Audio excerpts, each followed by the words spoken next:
Of the record ఏదో కాలం కలిసిరాక అలా కవరింగ్ ఇచ్చుకున్నాను కానీ లోపల ఇన్బిల్ట్ ఒరిజినాలిటీ అలాగే ఉంది.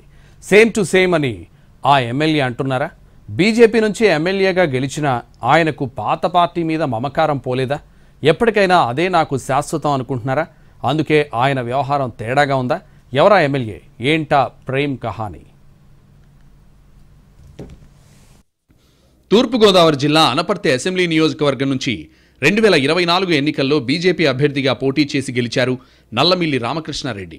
4 దశాబ్దాలకు పైగా టీడీపీతో అనుబంధం ఉన్న నల్లమిల్లి తప్పని పరిస్థితుల్లో మాత్రమే ఈసారి కాషాయ కండువా కప్పుకున్నారు. రామకృష్ణారెడ్డి తండ్రి నల్లమిల్లి మూలారెడ్డి టీడీపీ ఆవిర్భావం నుంచి కొనసాగుతూ అదే పార్టీ తరపున 4 సార్లు అనపర్తి ఎమ్మెల్యేగా గెలిచారు. ఇక 2014లో రామకృష్ణారెడ్డి తొలిసారి టీడీపీ ఎమ్మెల్యే అయ్యారు. 2019 ఎన్నికల్లో పోటీ చేసి ఓడిపోయారాయన.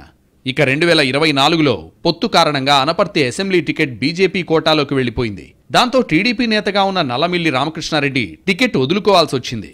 అదే సమయంలో ఇక్కడ బీజేపీకి కూడా సరైన అభ్యర్థి లేకపోవడంతో రామకృష్ణారెడ్డికే ఆఫర్ చేసింది కమలం పార్టీ. ఇక మరో మాట లేకుండా పసుపు కండువాను కాస్త పక్కకు జరిపి కాషాయ కండువాను పైకి కనిపించేలా చేసుకున్నారాయన.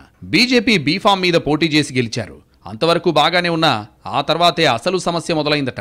ఎమ్మెల్యే గారు ఏదో రాజకీయ అవసరం కోసం అప్పుడంటే కాషాయంలో కనిపించారు గాని ఇన్బిల్ట్గా ఉన్న ఒరిజినల్ పసుపు అలాగే ఉంది. ఆయనకు సైకిల్ మీద ప్రేమ ఏమాత్రం తగ్గలేదన్నది లేటెస్ట్ టాక్. ఈ మాటలు అంటున్నది కూడా అనపర్తి బీజేపీ నాయకులే. ఎమ్మెల్యే రామకృష్ణారెడ్డి తీరు వల్ల అనపర్తి బీజేపీ రివర్స్ గేర్లో ఉందని, దశాబ్దాలుగా పార్టీ కోసం కష్టపడ్డవాళ్ళని ఎమ్మెల్యే ఏమాత్రం పట్టించుకోవడం లేదని విమర్శిస్తున్నారు. పొత్తులో భాగంగా అనపర్తి సీటు బీజేపీ కోటాలోకి రావడంతో సంతోషించామని, కానీ నల్లమిల్లి తీరుతో ఈ సంతోషం ఎక్కువ కాలం నిలబడలేదని అంటున్నారు లోకల్ బీజేపీ లీడర్స్.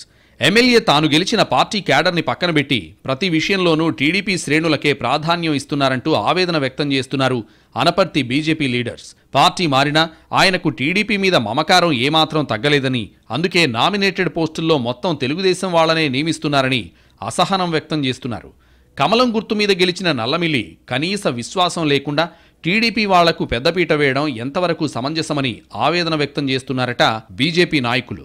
అనపర్తి మండలంలో ఒక్క బీజేపీ కార్యకర్తను కూడా పట్టించుకోలేదని బహిరంగంగానే నిరసన వ్యక్తం చేస్తున్నారు. ఏటా 5 కోట్ల రూపాయల ఆదాయం వస్తున్న అనపర్తి పంచాయతీతో పాటు రెవెన్యూ, ప్రభుత్వ ఆసుపత్రి తదితర అన్ని వ్యవస్థల్లోనూ టీడీపీ కార్యకర్తలనే నియమించడంలో ఆంతర్యమేమిటని ప్రశ్నిస్తున్నారు. పర్సంటేజ్ల కోసమే అలా చేస్తున్నారా అంటూ ప్రశ్నిస్తున్నారట కొందరు బీజేపీ నాయకులు. పొత్తు ఒప్పందం ప్రకారం అనపర్తి నియోజకవర్గంలో ఎంతమంది బీజేపీ నాయకులకు పదవులు దక్కాయో చెప్పాలన్నది లోకల్ కమలం లీడర్స్ డిమాండ్. వైసీపీ నుంచి వచ్చిన వ్యక్తిని పార్టీ మండల అధ్యక్షుడిగా రామకృష్ణారెడ్డి నియమించడాన్ని బీజేపీ శ్రేణులు తప్పుబడుతున్నాయట.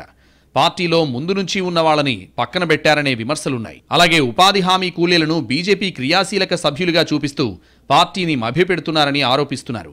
ఎమ్మెల్యేగా రామకృష్ణారెడ్డి విఫలమయ్యారని, సంక్షేమ పథకాలు, అభివృద్ధిని గాలి కుదిలేసి కేవలం ప్రతిపక్షాలను విమర్శించడమే పనిగా పెట్టుకున్నారని సొంత బీజేపీ క్యాడరే విమర్శించడం ఇక్కడ హైలైట్. ఇకనైనా ఎమ్మెల్యే నల్లమిల్లి పద్ధతి మార్చుకుని బీజేపీకి విధేయుడిగా పనిచేయాలన్నది వాళ్ళ డిమాండ్.